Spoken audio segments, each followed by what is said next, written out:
ground to satellite link. So if that's relevant to your projects. Yeah. We're always looking for the next thing. So yeah. Well, I'd love to learn more about that, because with a team on the X Prize, we get the ArcGIS and we have the Microsoft Earth, and then working with some of our neuro robots, it'll be very interesting to learn how we can collaborate. And then have you been also working with the Dutch Space Agency, because they have some very interesting technology. So I would really like to make that introduction. And I'm Fiona Bannister with decarbonize.org, and we have a small team of scientists leading one of the Rainforest X Prize teams, hopefully going into the semifinals. So we look forward to the meeting and getting, that it's so complex, the technology between even the request of the 24-hour testing site. So we'll talk a little later about it or offline, but I'm very, very excited to learn more about your technology and how we can open source it as much as possible to bring it to as many communities. Yeah, because that's our intention with potential of the Dutch. Thank you. Great, guys. I can already tell it's going to be an exciting conversation.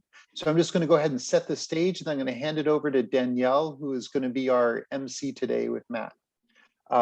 So hello, everybody. Welcome to the 50-something call of the Amazon Investor Coalition.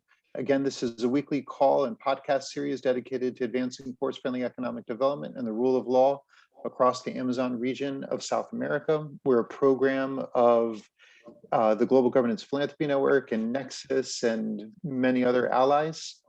And this week we are featuring Matt Feiner and Amazon Conservation and a lot more. Danielle, feel free to take us away. Sure. Hello, everybody. Delighted to be here. Delighted to have Matt join us. This is a really timely conversation. As we all know, as Amazon deforestation and fire activity has continued to surge to record levels, and as the region continues to accelerate towards this irreversible tipping point. Fortunately, satellite technology is really fundamentally revolutionizing the world's capacity to crack down on forest crime. And Matt, do you mind putting your, mic on mute? Because I think there's some back. Cool. Thanks. So Matt is here to tell us about how his project called MAAP has been leading the way by using their eyes in the sky to identify deforestation and degradation threats in real time while there's still time to respond, and by working with partners to parlay those insights from space into action and policy on the ground. So with no further ado, Matt, tell us about MAAP. How it got its start, and why the Amazon Conservation Association decided to launch this project. All right, thank you. Thank you all for the opportunity. You may have met, at least virtually, my boss, John Beavers, who presented at that week-long event that you guys recently had. He was on the real-time monitoring. So I think this is our second endeavor with you all. So we're excited to learn more about this coalition. I'm going to try to be brave here and share my screen. Okay.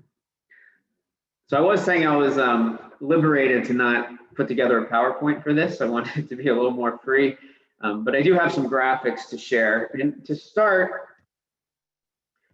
so I wanted to emphasize that MAAP, above all, I'll get into our origin story in a second, but above all, we're focused on real-time monitoring. That is our niche in terms of satellite-based real-time monitoring. How do we detect things in real time? We even drop the near real time because the technology is so good, we just go for it and say it's real time. So a lot of times we're looking at imagery from that very day.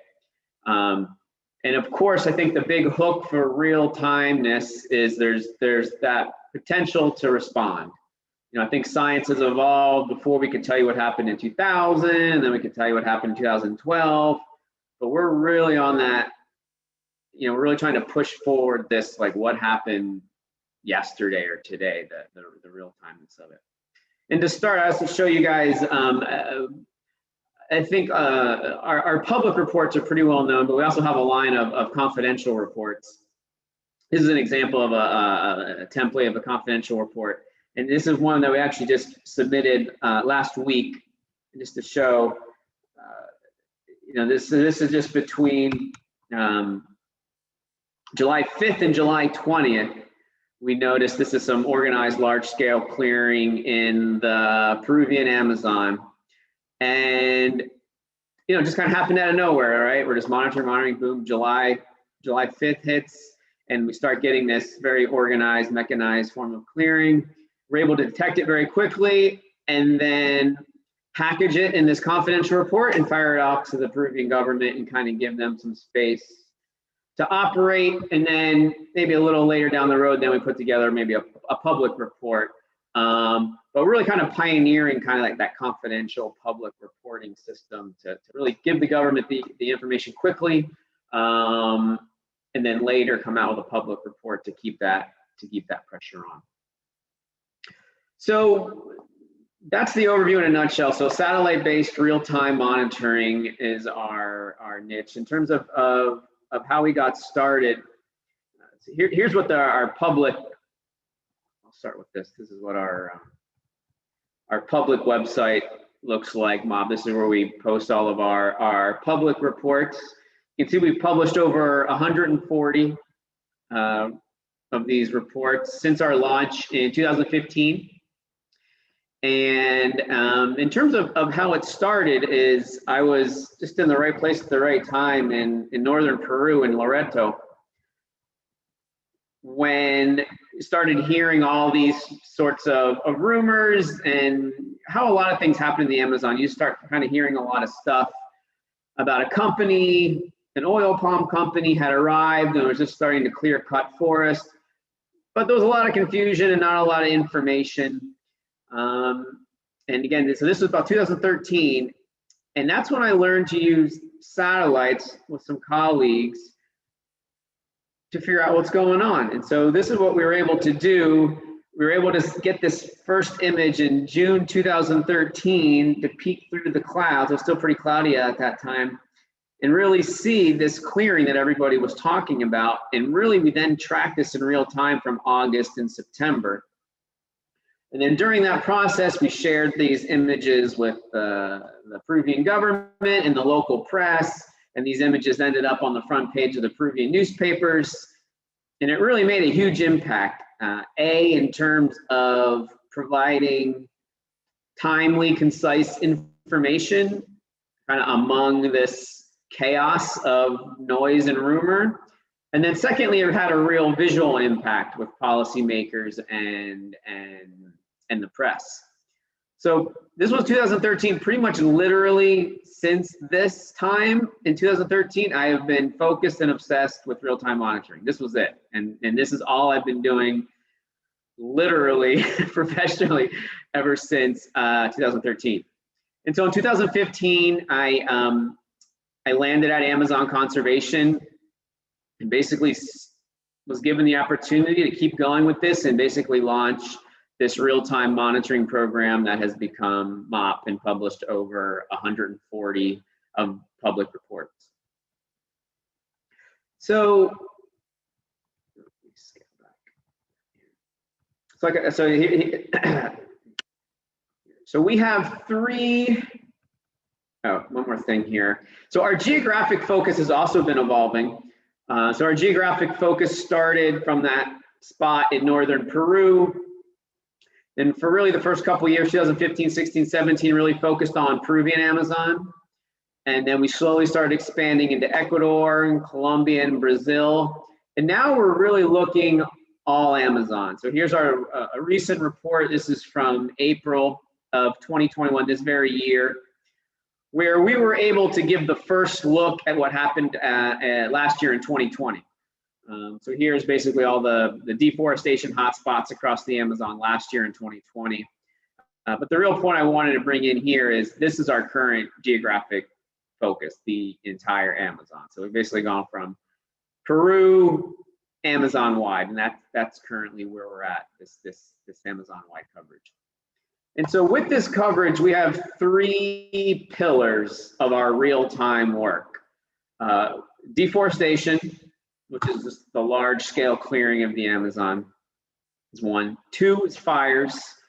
And then 3 is logging. So in the Amazon, when you say logging, it's not the same as deforestation. Logging is the selective cutting of individual high value trees. So very different than deforestation actually. And so those are our 3 major focal points now: deforestation, fire, and logging. And I was just going to show 3 quick examples of each before handing it back to Danielle. And we will be eventually be getting into a 4th pillar, which is carbon. Starting to get a lot of good carbon data out there that will actually be able to monitor carbon in real time. And I guess one more thing, just in terms of the methodology, I wasn't going to get super deep in the methodology other than saying it's satellite based. We use a range of satellites. And, you know, one thing is with a little exception here and there, is like, we didn't invent anything. Like we don't invent tools, algorithms. We don't have our own satellite. Really what we specialize in is utilizing the best available technology at that moment, which I think is important. And I often say, like, we try to be the earliest power users of any new technology. So if something new comes up, we're on it, we're power users.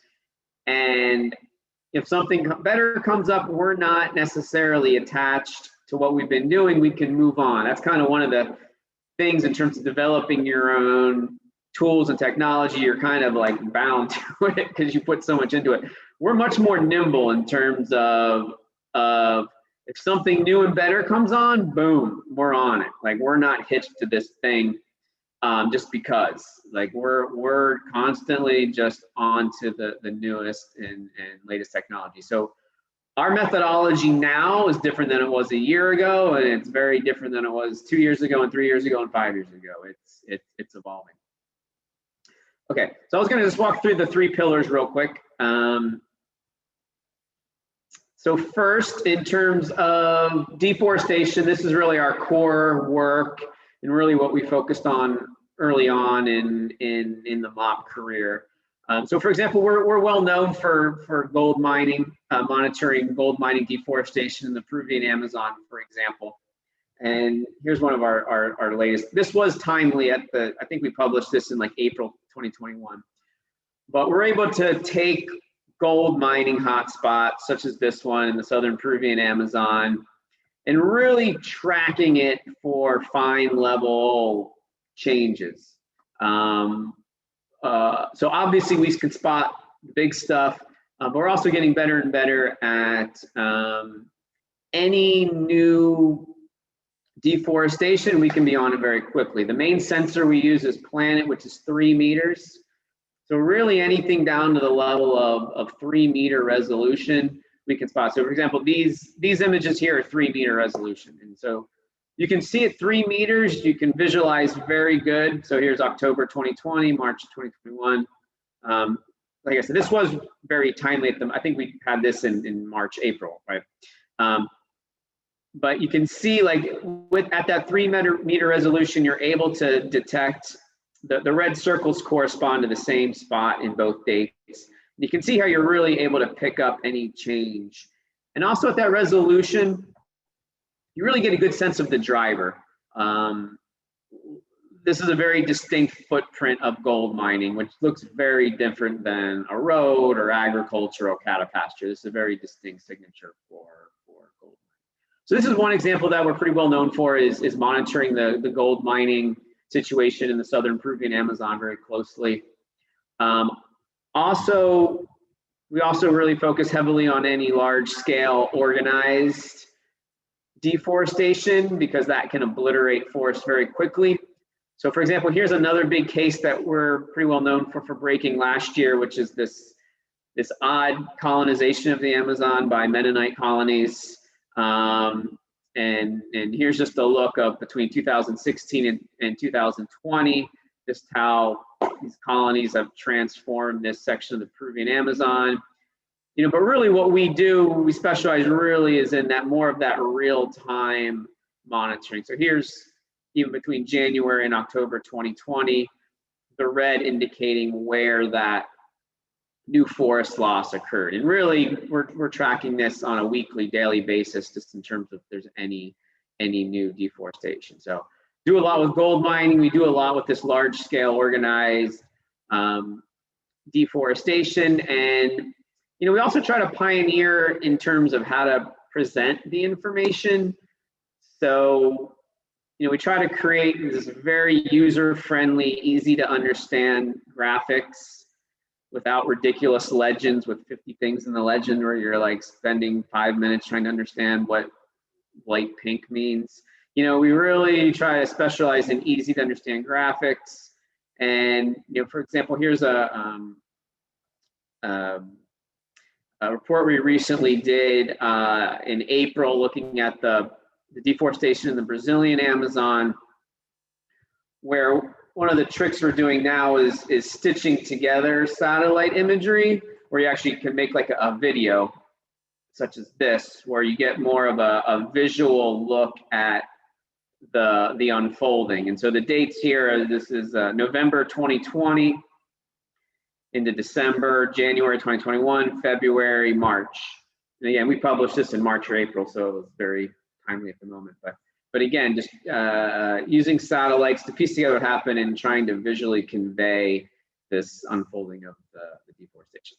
So that's the one pillar, real-time monitoring of deforestation at 3 meters. And then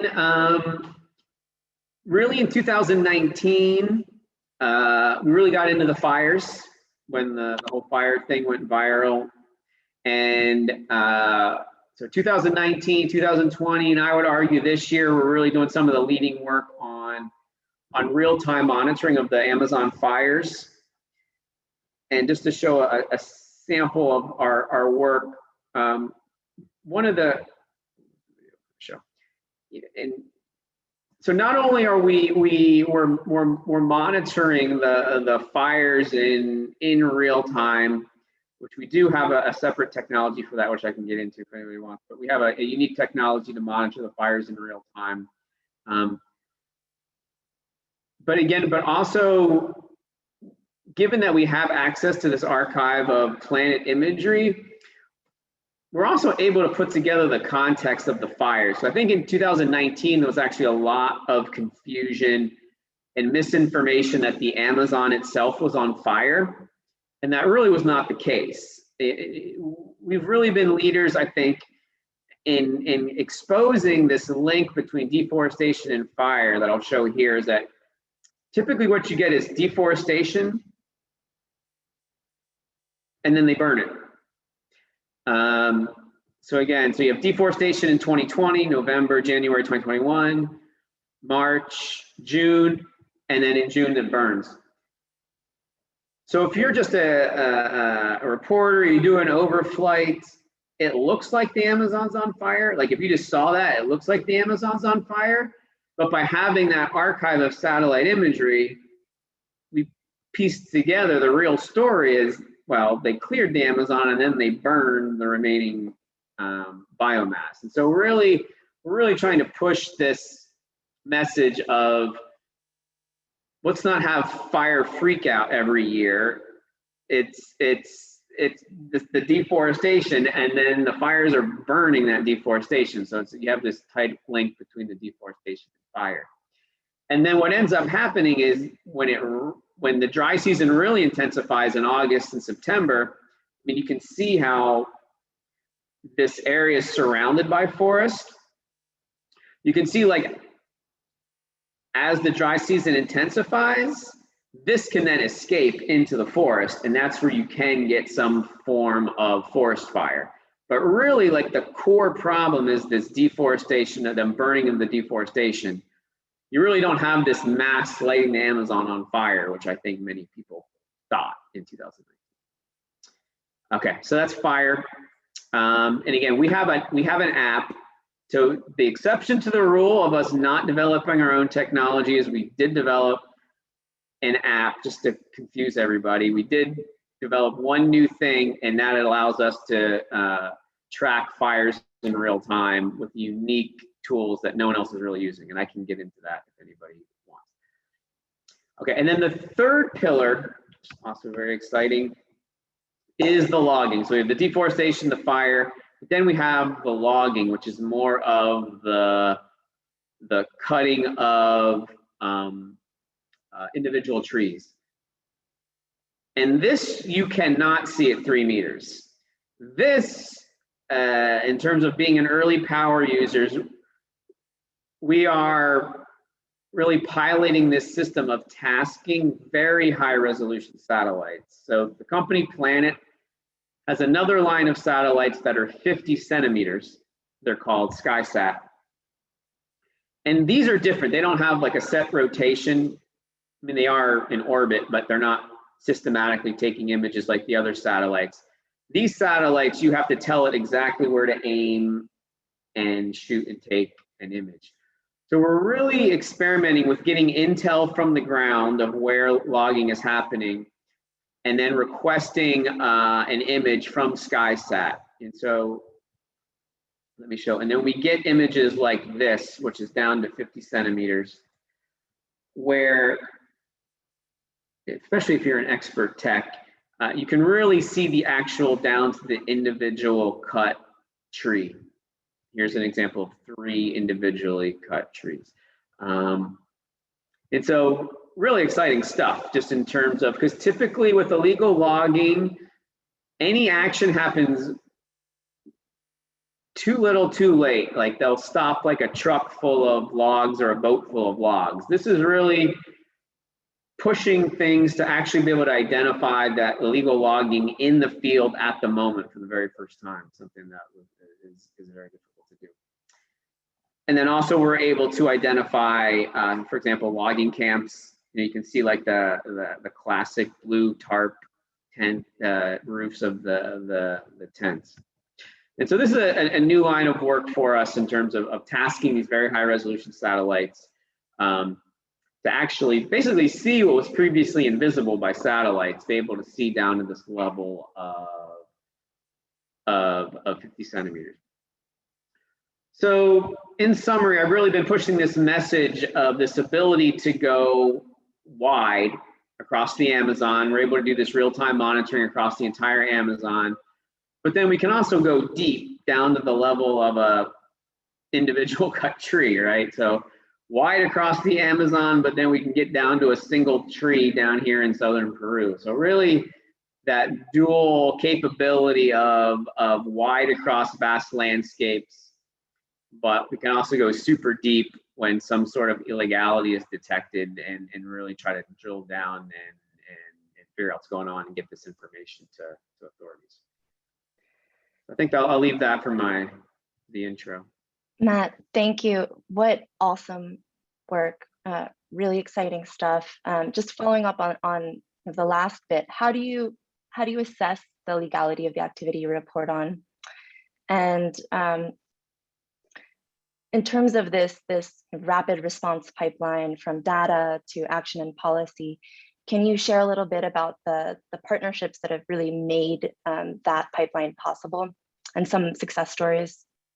Yeah, the big overall, I think, lesson learned that we have is that those confidential policy briefs that I mentioned. You know, because when we first launched MAAP, for example, in 2015, we did some reporting where we would detect invasions, gold mining invasions of a protected area. And we'd publish it right away. Like, oh my gosh, look, gold miners are invading this protected area.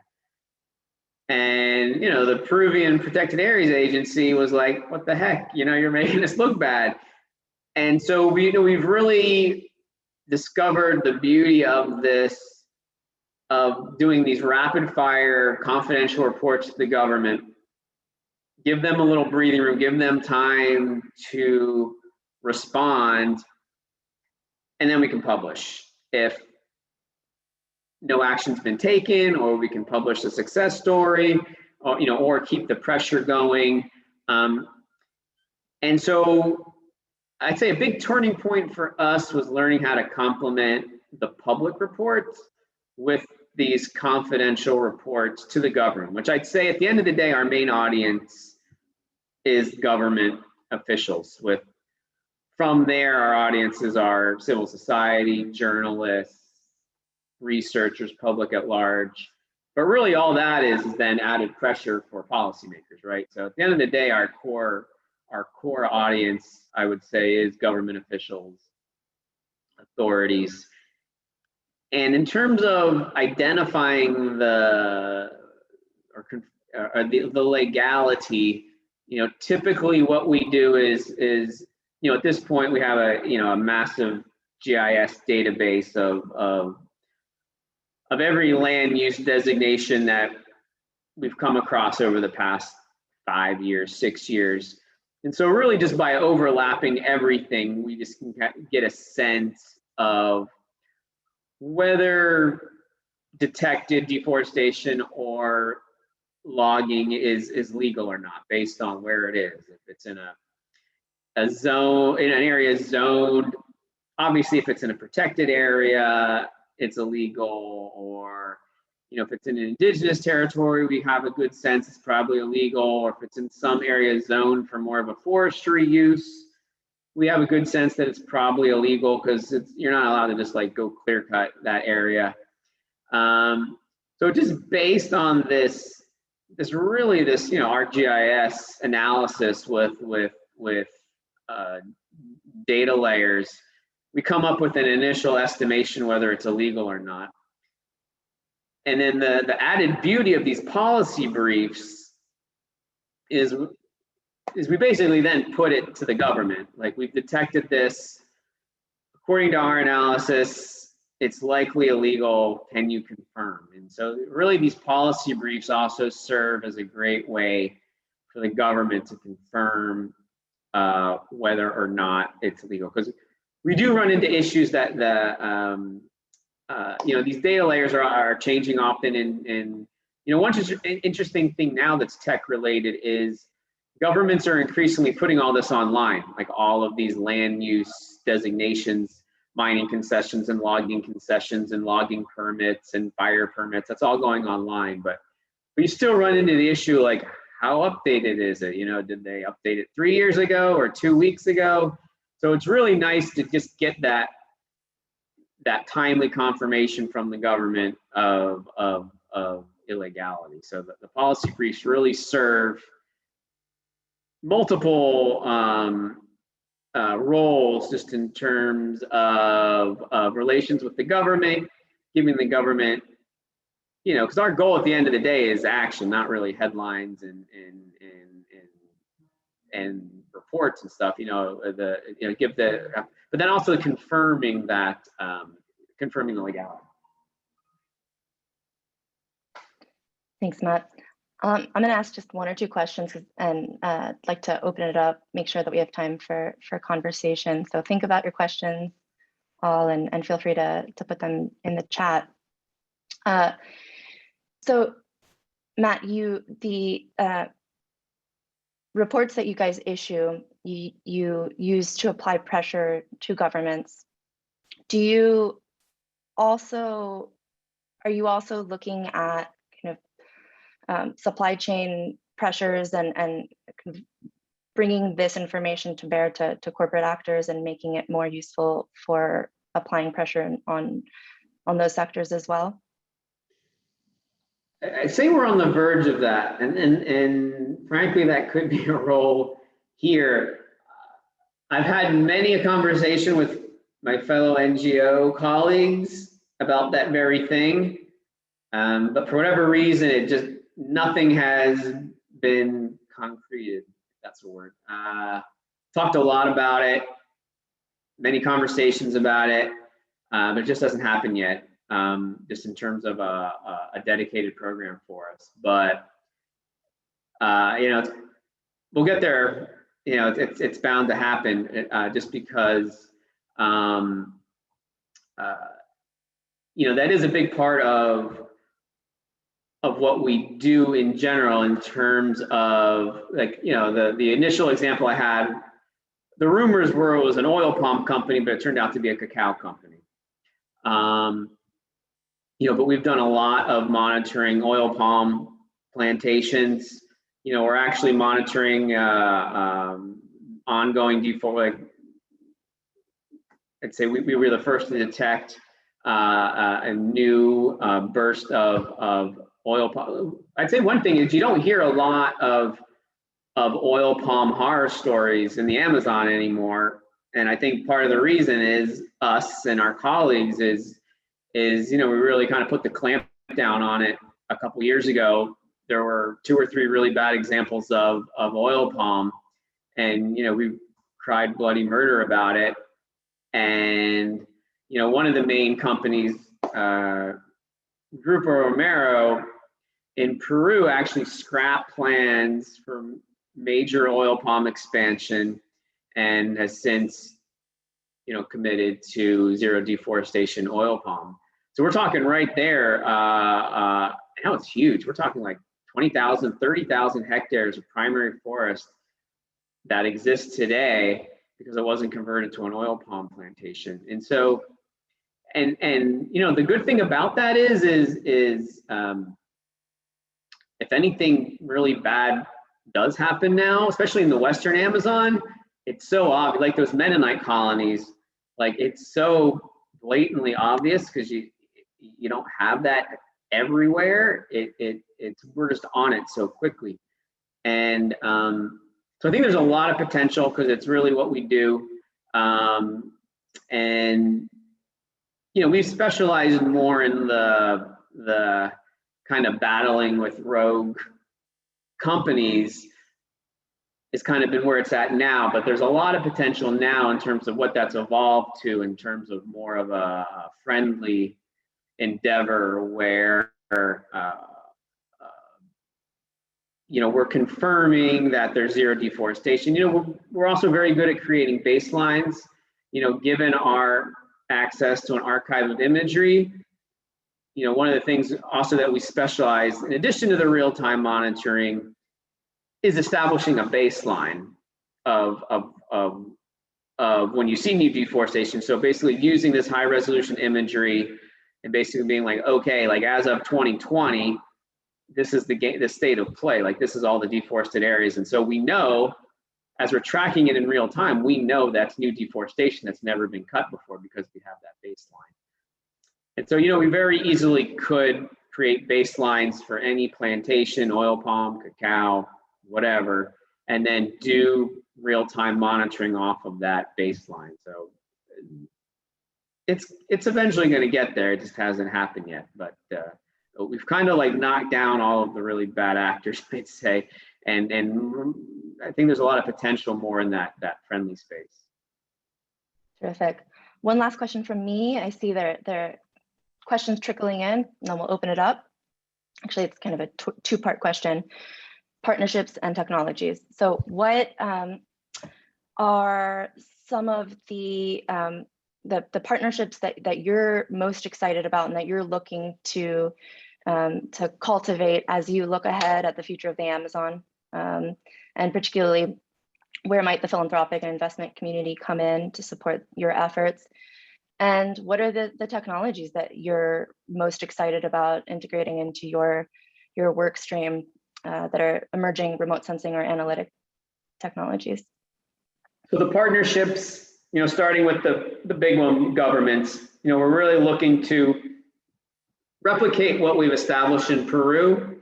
We really want to replicate that more across the Amazon, where right now I'd say we have a very good working relationship with the Peruvian government, at least the current incarnation of it. It's always a challenge when there's a new administration, like that's happening this week.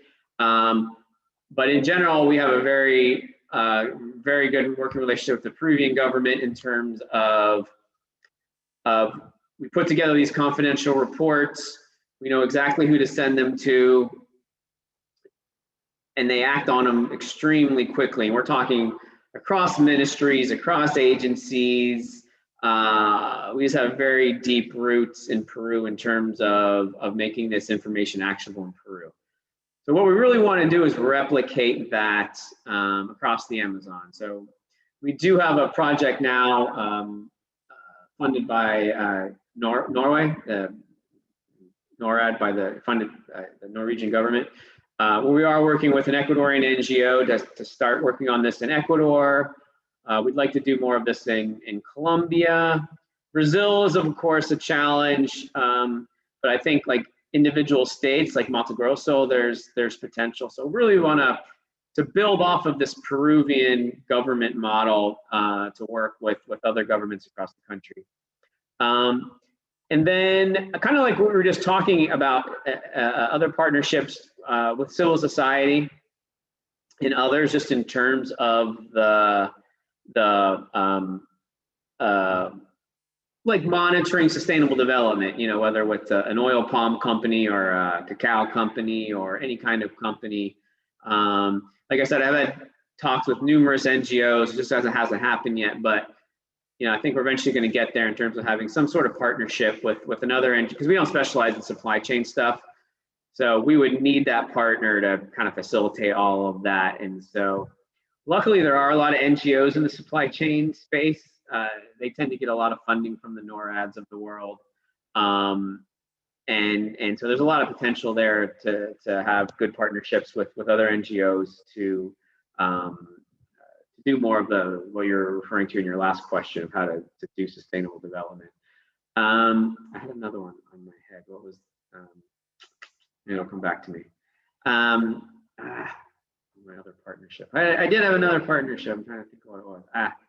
It left my brain. Maybe it'll come back to me. Maybe for the fires too. The fires, I didn't get into it too much here because it's always a balance of information overload, but we do have this novel way of detecting fires in real time.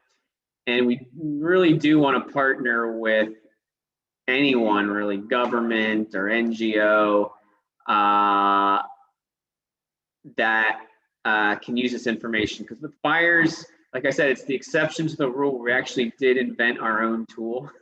It is our one new invention, and really trying to get others to use it, because in my opinion, it's by magnitudes more powerful than the tools that everybody else is using right now. And so really want to get some partnerships, because right now, frankly, I feel like we're documenting the fires in real time, but we're not doing anything about it. It's very frustrating. And so I think there's a lot of space there to use this technology and this tool to better deal with fires, especially not only are we able to monitor these fires in real time, we can basically predict 95% of these fires, because like I said, they're not random. It's not someone going out there and torching the Amazon. They're burning these recently deforested areas.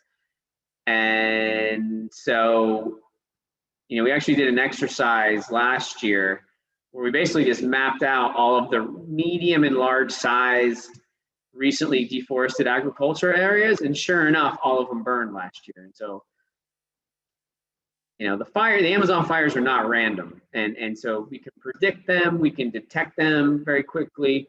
So I think there's a lot of, we just haven't really nailed down the partnerships yet to take it to the next level. And then for the technology, it's just a constant tracking of the latest. Like I said, one of the greatest things about MAAP is we don't spend a lot of resources in R&D. We let all the geniuses do that, and we just apply. We just try to be the earliest power users of the technology. And one example I'll throw out there is when we are investigating deforestation, a lot of our work is not random either. When we're looking at the high resolution imagery, we've been cued, we've been alerted to look there, because there are these automated deforestation alerts based on other types of satellites. And literally just this year, 2021, there was, and these alerts, these automated alerts, over their history have gone from 1,000-meter resolution to 500 to 250, and then they were at 30 for a while. And this year was the first year that 10-meter resolution alerts came into being. And so I would argue that we are arguably like one of the main power users of these new 10-meter resolution alerts that basically point us where to look with the planet imagery, and we're doing that. So just constant, and there's a new alert system based on radar, which some of you guys out there might know. Radar has the advantage of seeing through the clouds. And so it's just this constant tracking of the technology that, like I said, we don't have to spend 3 years in R&D developing it. We let people much smarter than myself do all that, and then we try to just apply it very quickly. Great. Matt, you're a popular speaker. We've got lots of questions here, so I'm gonna group them by 3. David, Liliana, and Alex, one after another. You can come off mute and ask your question, and then Matt, if you can respond to all 3 at the same time, be terrific. Let me get my handy in. Okay. David, you're up. Yeah, thank you so much for this important work that you've dedicated so much of your professional life to. It's amazing what you're doing.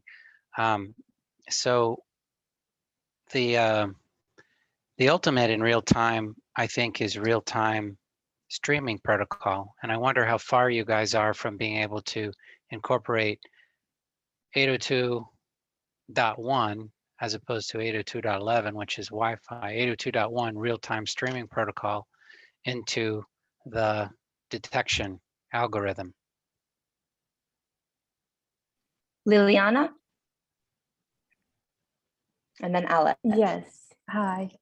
I just want to know if you have tracked cattle, and also if you have that maybe what are the main challenges trying to analyze the information at municipal level, because I think in some of the Amazon in like Colombia, sub-municipal level structure is not homogenized. So is that a problem to make suggestions on the government exactly on where the deforestation is, because there is not a agree mutual idea or about exactly where is the deforestation? So I would like to just ask 2 questions. Have you tracked cattle, and how you have dealt with this differences in at municipal level? Thanks. And then Alex. Hi, Matt. This is Alex. I work on integrated solutions with Amazon, the company, and really interesting work. Great to hear your presentation.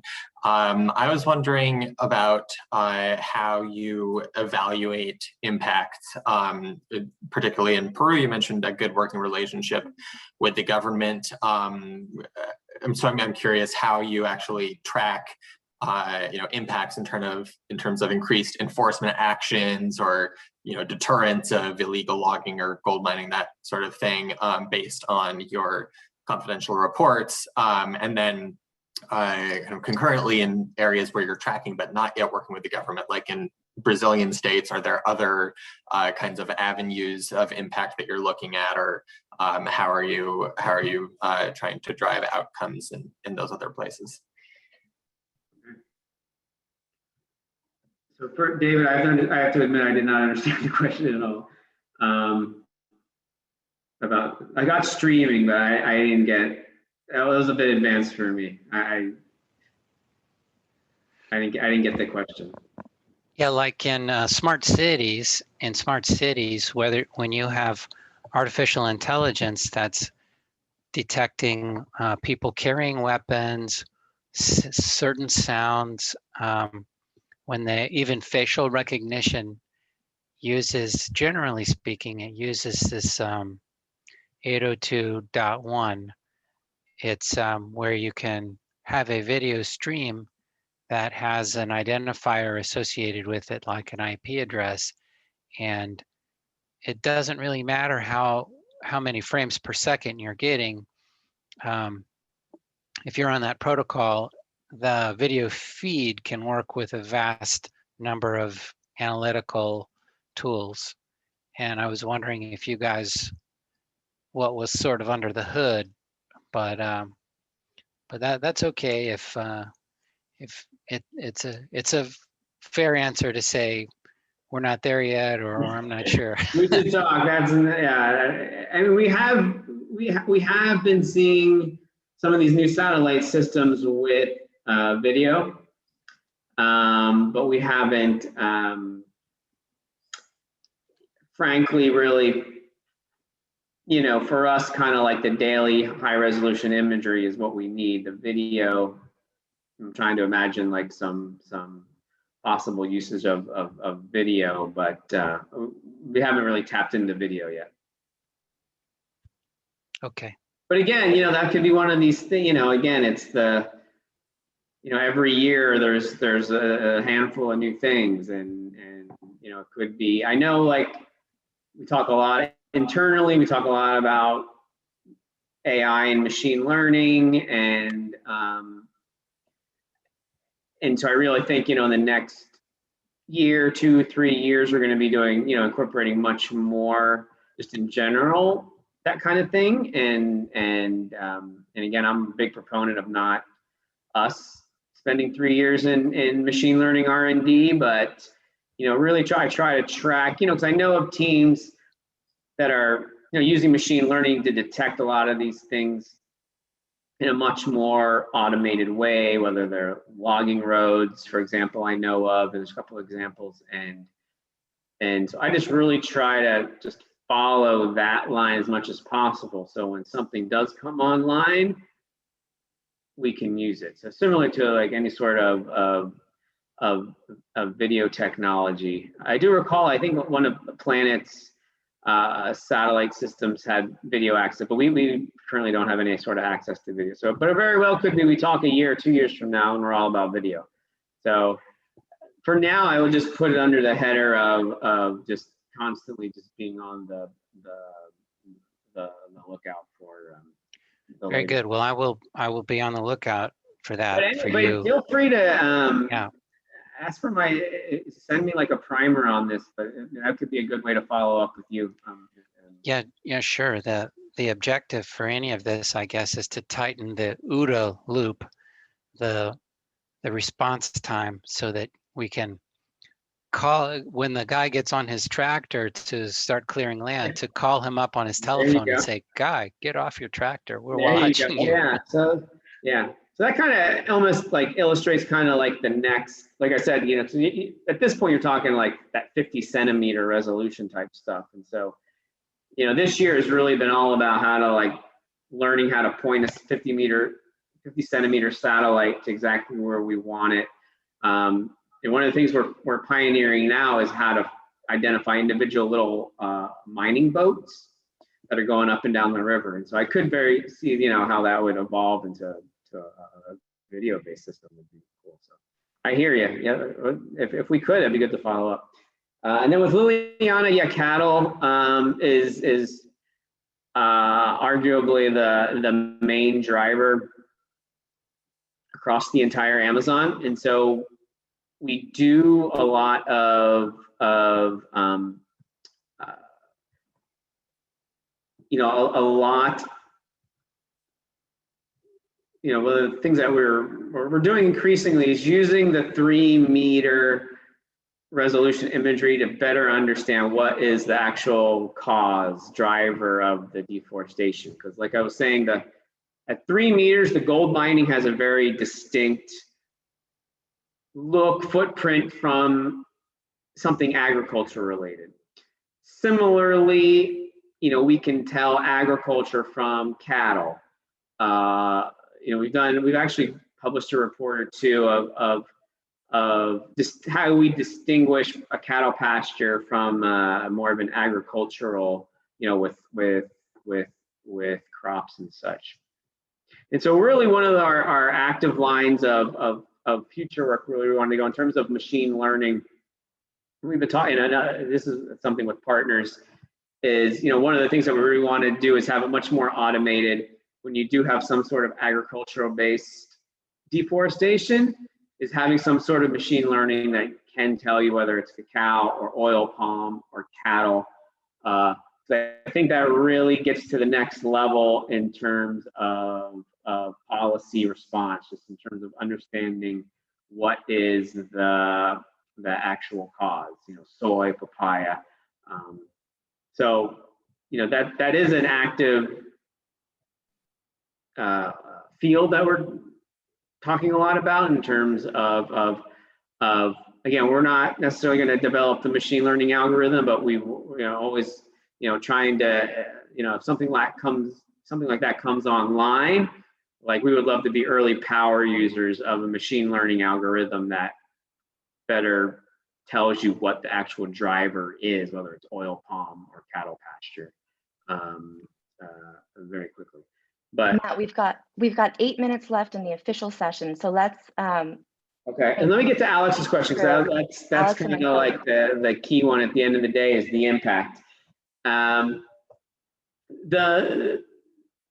big one that I think we're pretty well known for is the gold mining in the southern Peruvian Amazon, where we did this real-time monitoring and basically really helped elevate this crisis. Some of you may know that the southern Peruvian Amazon is basically experiencing this gold mining deforestation crisis, just wiping out thousands and thousands and thousands of hectares of primary forest for gold mining.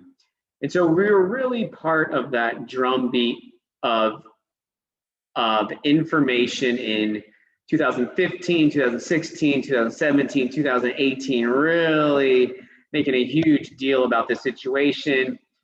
And the imagery got on the front page of the major Peruvian newspapers. And then in early 2019, the Peruvian government cracked down.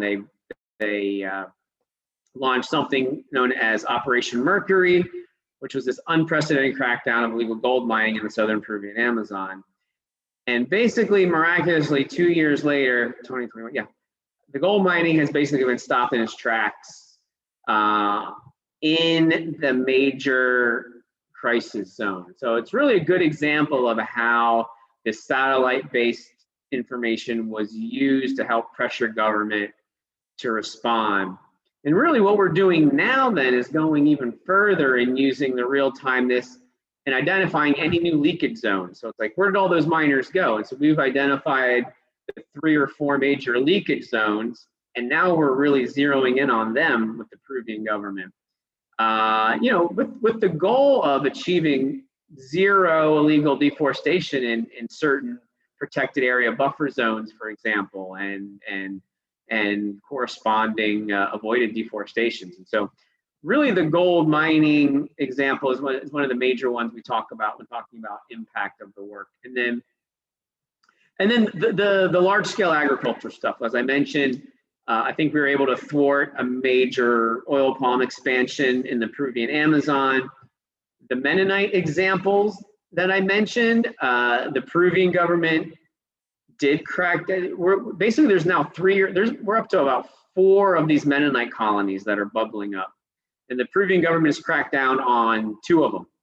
And we basically just identified a brand new one that came out of nowhere. And so, again, just be able to inform the Peruvian government, and they've been on it, and they find the Mennonite colonies, which so it's still kind of working out like ultimately how impactful it's going to be, but we do have, and even the example, the very, very first example that got us going, that cacao example, that company was ultimately shut down and never achieved its expansion plan. So really with gold mining and large scale ag, we do have a growing number of impact stories where we can actually talk about avoided deforestation. It's no denying that there's areas of primary Amazon forest that exist today because of this work that would have been obliterated a long time ago. And so So we're just trying to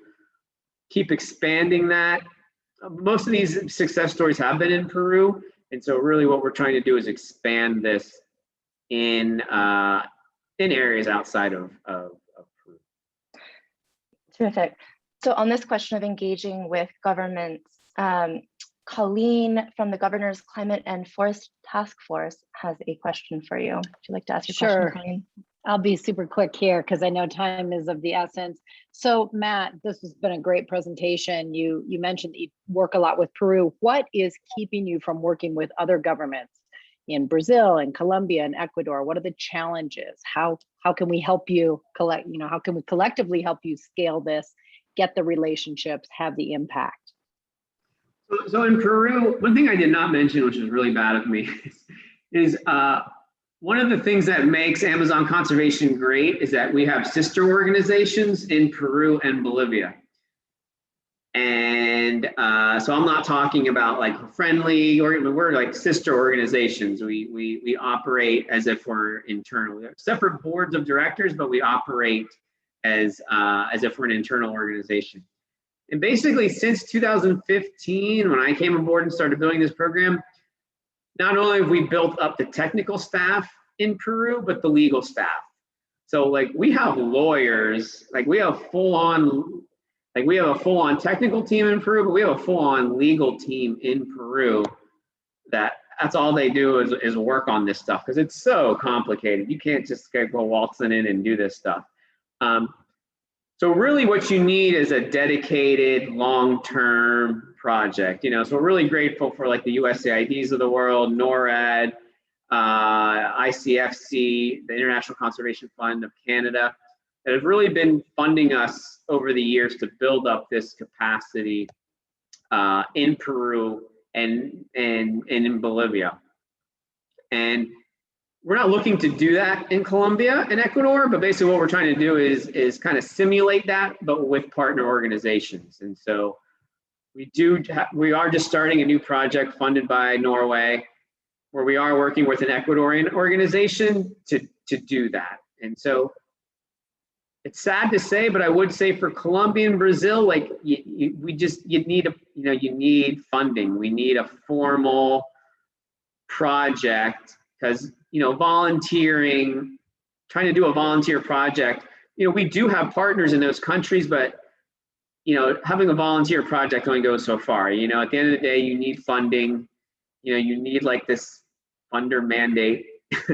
And so, really one of the things I think that's really holding us back in Colombia and Brazil right now is just the lack of a formal funded project. And, we're working on it.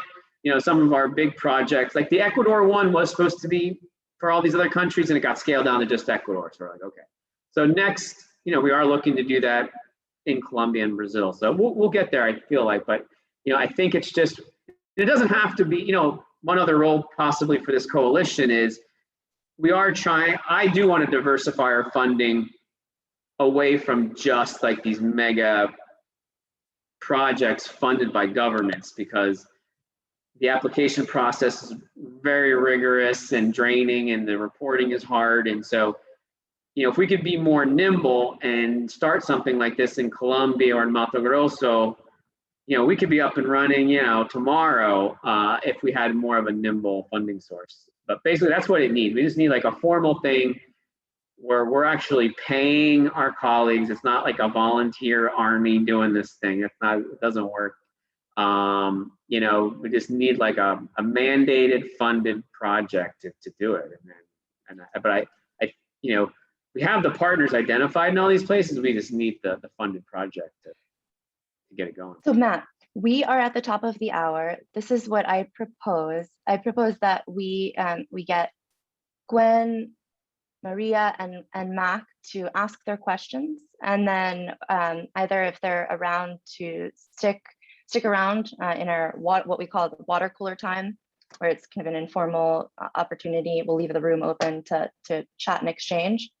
Or you can follow up with Matt directly. I do have to go. My little one at daycare, yeah. 4 o'clock, my exit time. But I can hear the questions real quick, but I do have to jump after that. Okay. Gwen, Maria, and Matt, do you want to ask your questions and then perhaps engage at a later point with Matt?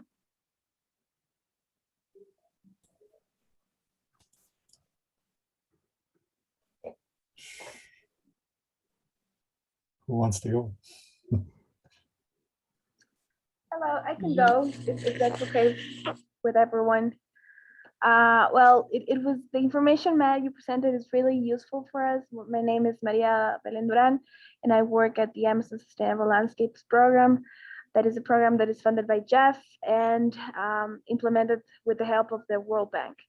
So I was wondering, since the information the information at MAAP, it's very useful regarding the new commitments, the regional commitments the governments have been having, like in the past, I don't know, years and years, but the most recently, you know, the Letitia Pact, regarding and being more precise, I would say the forest, the fires, forest fires that took place were the ones that put the Letitia Pact into the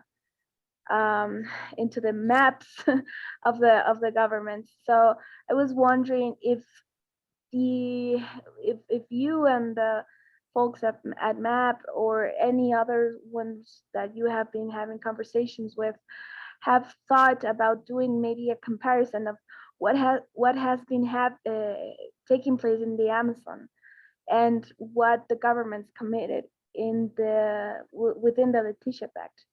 That I think that will be a very interesting exercise, and the information will help the governments to be held accountable, you know, by the organizations and also the civil society. Yes. Short answer is yes. We're actually literally about to start a project focused on the Letitia Pact, and it made me think of the partners I was forgetting. But basically working with indigenous communities. Can we close with that? But basically, we're looking on tracking a number of indigenous communities that as part of the Letitia Pact. So, but I could go in more detail offline. But we're working on that, and with the new partners of trying to partner with indigenous communities.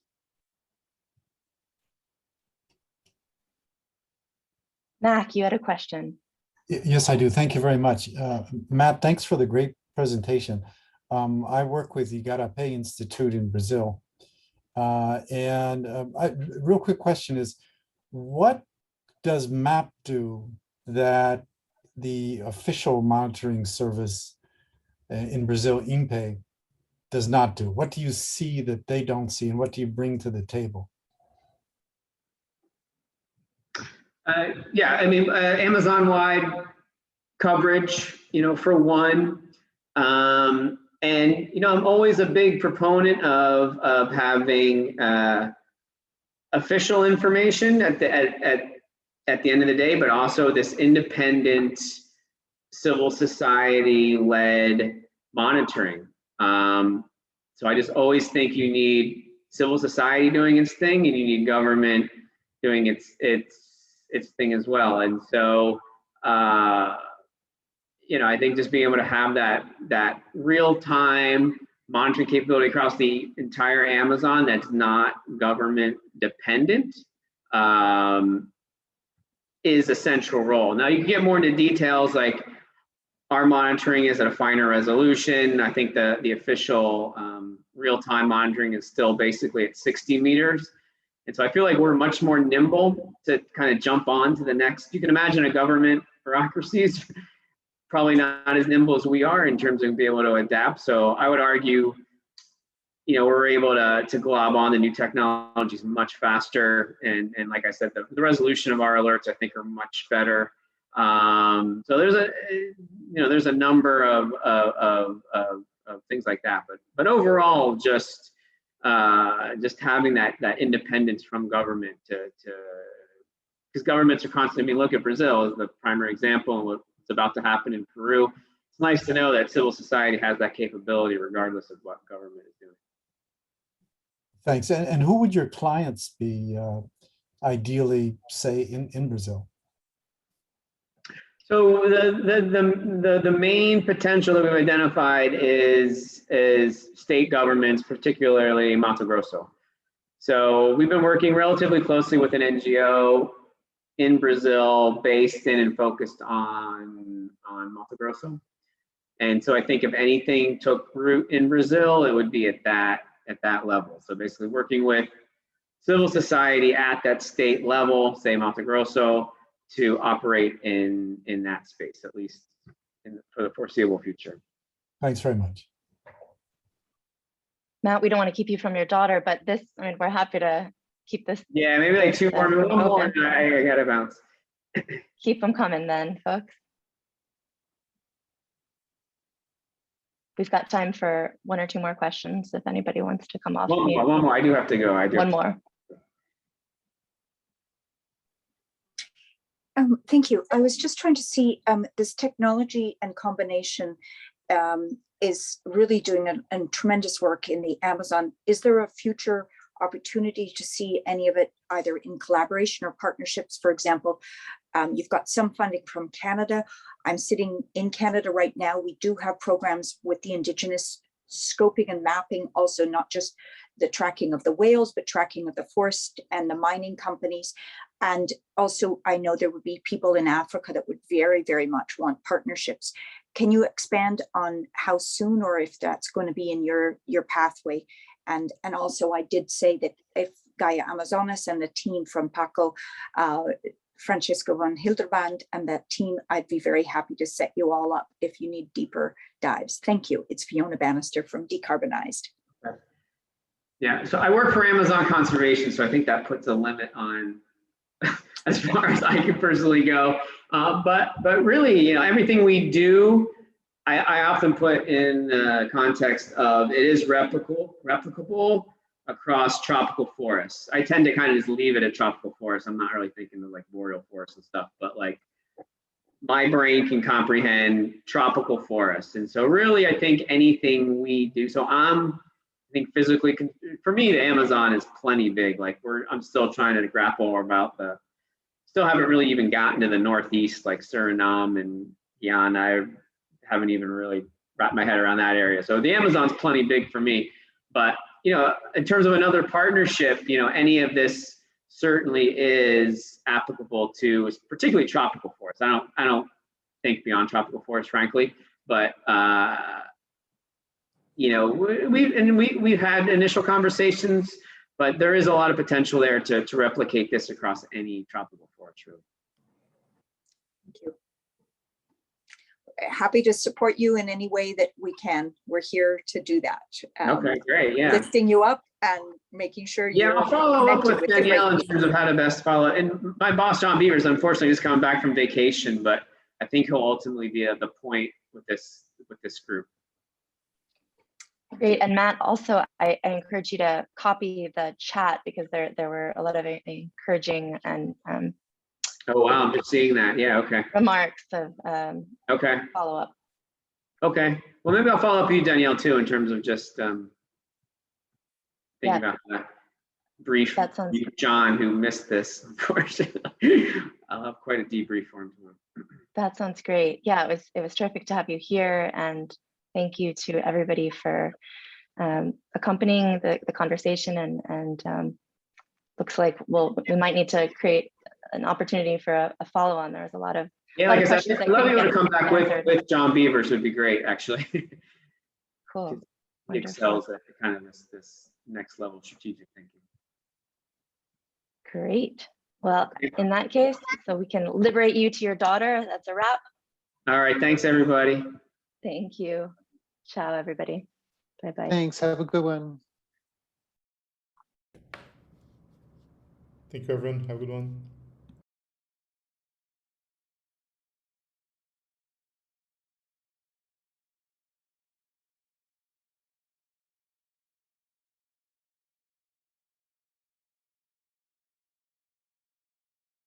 Jonah, I just stayed on. I haven't talked to you in ages. How are you?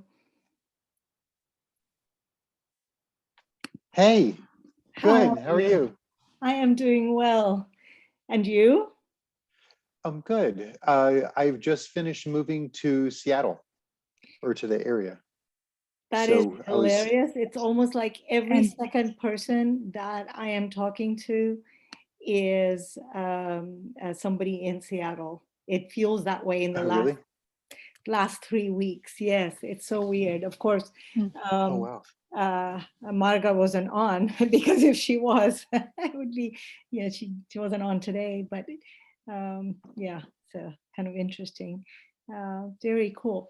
I would love to catch up, maybe in like 3 weeks or so, something like that, if you had time. It's been a while since we've spoken and caught up, but it was a pretty incredible World Rainforest Day, by the way.